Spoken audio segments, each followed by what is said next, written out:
Every room you walk into speaks a hidden language. And if you don't know the vocabulary, the most observant people in that space will decipher exactly who you are in the first 3 seconds. When the human brain feels the pressure of being perceived, it panics. It attempts to compensate for insecurity by adding things. We speak faster, we plaster ourselves in loud logos, we drop names to ensure everyone around us knows exactly who we know.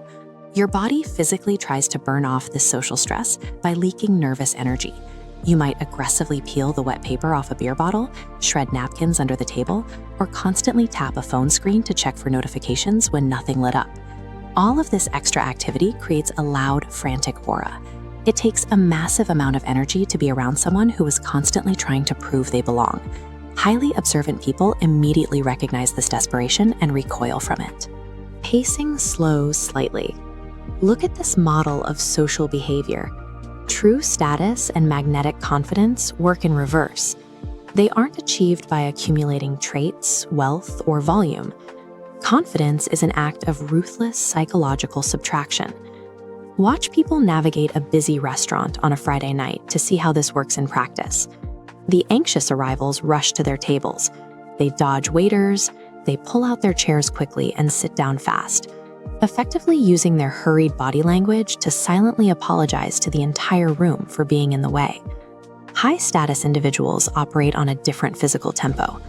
Next time you are in a chaotic environment, look for the person moving exactly 10% slower than the surrounding chaos.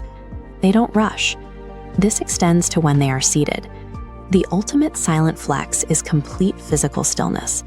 They rest a hand on the table and they simply leave it there.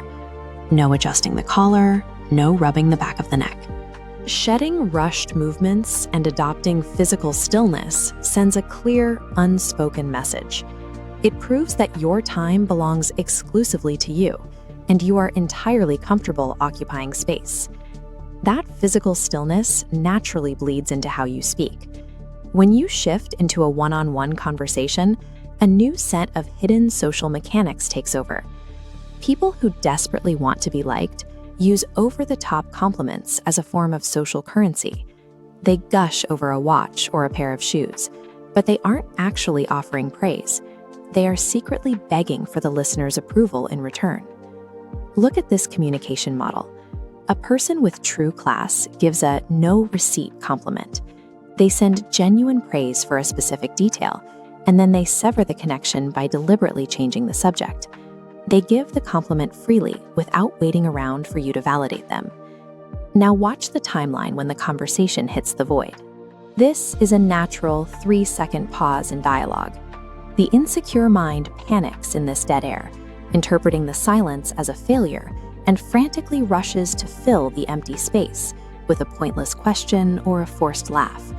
A truly confident person survives the void by simply existing in it. They don't panic. They take a slow sip of their drink and let their eyes wander the room. Sitting comfortably in silence without performing for the other person quietly broadcasts a powerful truth.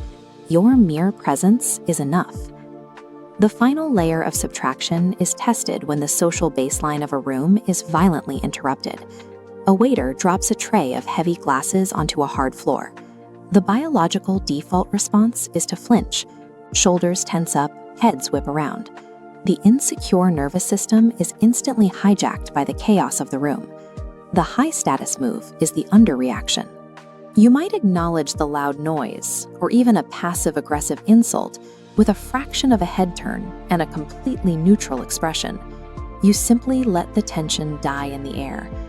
This same emotional regulation applies to the tension of direct eye contact. When an insecure person feels intimidated and wants to break a stare, they look down at the floor. It is a biological white flag of submission. This eye-tracking model shows how the socially elite handle the exact same moment. When they need a second to think or want to give the room space to breathe, they use a horizontal eye break. Their eyes drift gently to the side, staying on the exact same elevation, maintaining equal footing. Subtracting emotional reactivity from your physical responses proves that the external environment does not dictate your internal state. You do.